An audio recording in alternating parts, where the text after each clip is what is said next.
Fiquei em dúvida se começaria pelo nascimento ou pela minha morte. Como todo mundo começa pelo nascimento, duas coisas me levaram a fazer o contrário. A primeira é que não sou um autor defunto, mas um defunto autor. E a segunda, que a história ficaria mais rica e diferente. Morri de pneumonia em 1869, mas se lhe disser que não foi a pneumonia que me matou, mas uma ideia útil e grandiosa, é possível que não acreditem, mas é verdade. A ideia era inventar um medicamento novo, um antidepressivo, que aliviasse a nossa triste humanidade. Seria em forma de emplastro, e o que mais me animou foi imaginar escrito: emplastro, Brás Cubas. Antes de minha morte, Vigília me pareceu pálida, vestida de preto, sem querer entrar. Olhei para ela e lembrei-me de como foram, no passado, de um grande casal. Nada lhe restará. Estás aqui para visitar defuntos? Ora, defuntos, anda ver se põe os vadios para a rua. Não acreditava em minha morte iminente e me ameaçava não voltar mais. Comecei a delirar. Na verdade, não há registro de alguém que tenha narrado seu próprio delírio. Comecemos. Estava escuro, até que escutei uma voz me chamar. Brás, Quem és tu? podes me chamar de natureza. Natureza? Senhora? E com isso terminei de contar o meu fim, mas agora vamos do início. Bom, não gosto de minha infância, então posso pular essa parte. Meu primeiro contato com uma mulher foi um beijo. Tinha 17 anos e meu tio me levou para um jantar com damas secretamente. Lá estava ela, Marcela, linda, luxuosa, amiga do dinheiro e dos rapazes. Aqui, ó, pra você. Não precisava, meu docinho. Na saída da casa de Marcela, encontrei dois homens que me dominaram e me levaram para Portugal. No primeiro dia pensei em me matar, no segundo em virar padre, no terceiro em beber até cair, no quarto em escrever uma carta para Marcela. No quinto, comecei a pensar na Europa, e no sexto, sonhavam com as noites de Lisboa. Em 6 dias, Deus fez o mundo, e eu refiz o meu. Estudei árduo as matérias da universidade, mas, leviamente, porém, eu era o mais dado às aventuras. Recebi o diploma e junto dele uma ciência que eu estava longe de trazer no cérebro. Me senti enganado e orgulhoso. Depois de muito tempo na Europa, o suficiente para enjoar dela, recebi uma carta do meu pai. Voltei ao Brasil. Essa frase, para mim, foi um golpe. Portanto, resolvi voltar para casa. No dia seguinte, minha mãe estava morta. Creio ter sido ali que começou a depressão crônica. Ao final de 7 dias, estava cansado da solidão e da tristeza. Fiquei sabendo que numa casa próxima vive uma velha conhecida, Dona Eusébia, e sua filha. Fiz uma breve visita. No dia seguinte, voltei à casa de Dona Eusébia para olhar melhor para aquela jovem. Mas, reparando bem, Eugênia, percebo que mancas. Por acaso machucaste teus pés? Tenho essa deficiência desde quando eu nasci. Entendi. é uma pena, não é mesmo?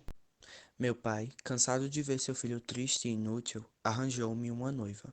A noiva escolhida chamava-se Vigília, a mesma que assistiria aos meus últimos momentos em 1869. Enfim, após conhecê-la e confirmar as expectativas de meu pai, abracei a carreira política e a noiva. Minha história parecia que teria um final feliz, mas aí apareceu Lobo Neves. Não era mais lindo, nem mais inteligente do que eu, mas foi ele quem me roubou ela e minha candidatura a deputado.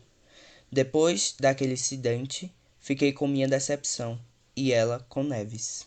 Meu pai não entendia como o Cubas pudesse ficar submetido a tanta humilhação. Morreu de desencanto e exclusão política. Foram estas as últimas palavras de meu pai. Durante esse tempo, escrevi frases de profunda sabedoria. Entre elas, aguente-se com paciência a cólica do próximo. Há também, acredite em você, mas nem sempre duvide dos outros.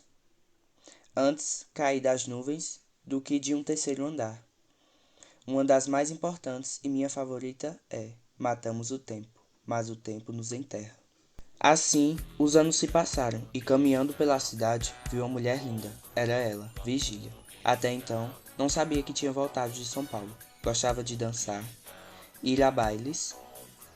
De vez em quando, em uma dessas vezes, encontrei Vigília. Estava linda. Senhor Neves, É um prazer revê-lo. Um prazer igualmente, amigo. Vamos dançar essa valsa, Neves? Gostaria de dançar com meu amigo Cubas? Seria um prazer.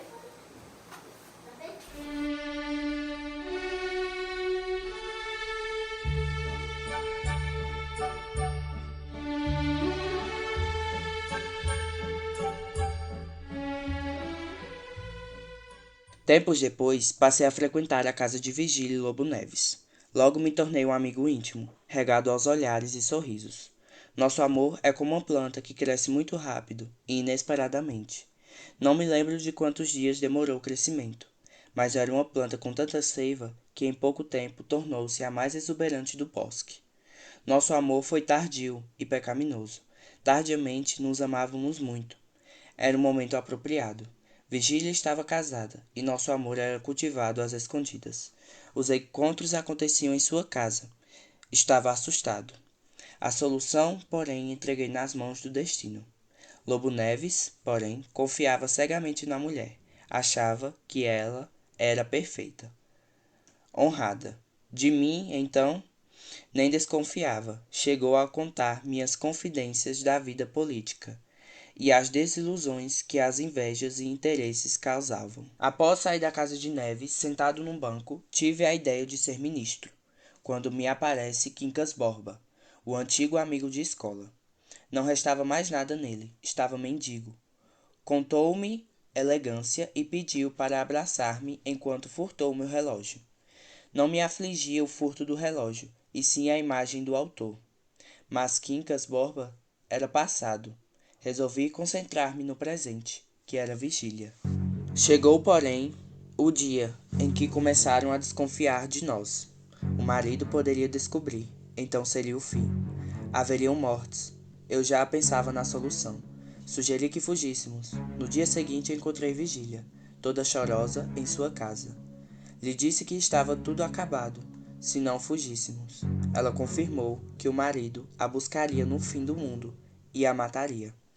Um dia recebi um bilhete em uma caixa de charutos para disfarçar. Desconfiam de nós. Tudo está acabado. Esqueça-me para sempre. À noite, corri até Virgília. Ela contou-me que, segundo a baronesa, todo mundo suspeitava de nós. A ideia da casinha prosperou. Bem escondida, com um jardim novinho. Seria nosso mundo sem leis, sem marido. Para ocultar o real objetivo da casinha, Dona Plácida tornou-se a moradora oficial. Custou a aceitar nossa condição, mas ao fim de 6 meses poderia aparecer minha sogra. Tal era o entrosamento com ela. Era muito gostoso ver Virgília chegando envergonhada, nas primeiras vezes, com o rosto coberto, misteriosa e sensual. Depois de um tempo, o medo havia passado, e começamos a nos comportar como os verdadeiros amantes. Mas então, Lobo Neves começou a falar-me do futuro. Tenho novidades, talvez ganhe a presidência numa província do norte. Que bom que seus esforços foram recompensados. Não é nada certo, mas creio que sim. E Virgília, o que achou? Não está nada contente, pois temos que ir para o norte. Como não encontrei qualquer sombra de malícia na expressão dele, acabei por aceitar. Nesse dia tive outra surpresa, ninguém menos que Quincas Borba. Devolvia o meu relógio. Dizia ter tomado por empréstimo. Outro sim, pediu licença para apresentar-me uma nova e espantosa filosofia, obra sua. Recebi o convite para jantar com o Contrim, meu cunhado. Lá também estava o Damascedo, casado com a irmã do Contrim. Falador, opinava sobre tudo. Felizmente sentei perto da filha, Nha Loló, que de elegante só tinha os olhos, cujo único defeito era não desgrudar de mim. Bryce, eu gostaria de vê-lo casado. Vejo minha Loló tão bonita e elegante. Seria perfeita para você. Não estou interessado. Desculpe, tenho que ir agora. Então aconteceu o que todo casal de amantes mais teme. Dona Plácida entrou em pânico. Vixe Maria, corre!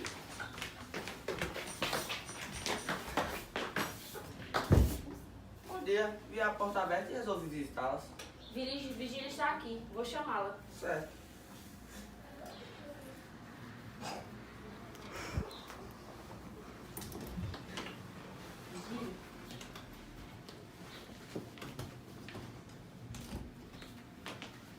Lobo Neves ficou pela sala. Depois de se avistar, o casal despediu-se e Neves foi embora.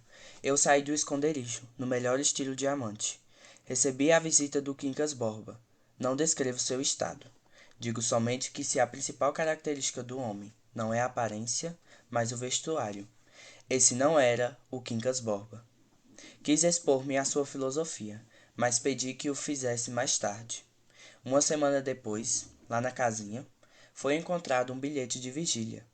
Dizia que à noite me esperava na chácara e concluía que o muro é baixo ao lado do beco. Chegou o dia em que Lobo Neves ia partir para assumir a presidência da província. Vigília e eu nos separamos como um breve diálogo. Adeus, senhor Neves e Vigília. Espero que consigam tudo que almejam. Adeus. Porém, fizeram-me retornar à vida de Sabina e Quincas Borba. Minha irmã tratou para que Nhaloló se tornasse minha noiva, e quando vi, estava com a moça quase nos meus braços. Quanto ao Quincas Borba, expor-me, enfim, o humanitismo, sistema de filosofia destinado a arruinar todos os sistemas. Nhaloló morre. Sua morte se resume pela inscrição encontrada no túmulo. Aqui jaz Dona Eulália Damascena de Brito, morta aos 19 anos de idade. Orai por ela. As palavras dizem tudo. Ela morre quando ocorreu a primeira crise de febre amarela. 2 anos depois, eu era deputado e ouvi um discurso de Lobo Neves.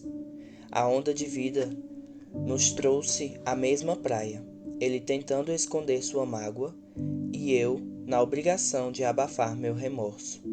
Mas, na verdade, o que eu queria mesmo era ser ministro. No dia em que perdi a cadeira na Câmara de Deputados, terminava a carreira política sem ter sido ministro.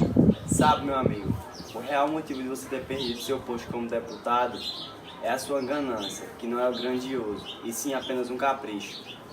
Vai pro diabo com esse teu humanitismo. Estou farto de tanta filosofia que não me leva a lugar nenhum.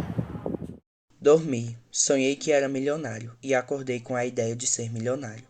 Contei ao Quincas Borba, que me olhou com certa cautela. Como dizer que eu estava doido? No dia seguinte, mandou-me um psiquiatra. Fiquei aflito. O alienista, percebendo meus sentimentos. Prossegui, alongando que todo mundo alguma vez pode se apresentar uma doideira. Ao Quincas Borba, por sua vez, justificou dizendo que comportamentos anormais nada mais são do que sintomas, expressão da lei do humanitismo. Um dia, Quincas Borba apareceu lá em casa. Estava novamente mendigo e demente. Querendo aperfeiçoar minha filosofia, queimei meu manuscrito. Mas não se preocupe, irei reescrever. Agora irei me dedicar à litúrgica da minha filosofia. Mas não se preocupe, a dor é uma ilusão. A dor é uma ilusão. A dor é uma ilusão. A dor é uma ilusão. Morreu pouco tempo depois, em minha casa, girando e repetindo que a dor era uma ilusão. Há também fatos que merecem registro. Primeiro, durante os serviços que prestei, encontrei e vi morrer Marcela, feia, magra, um trapo.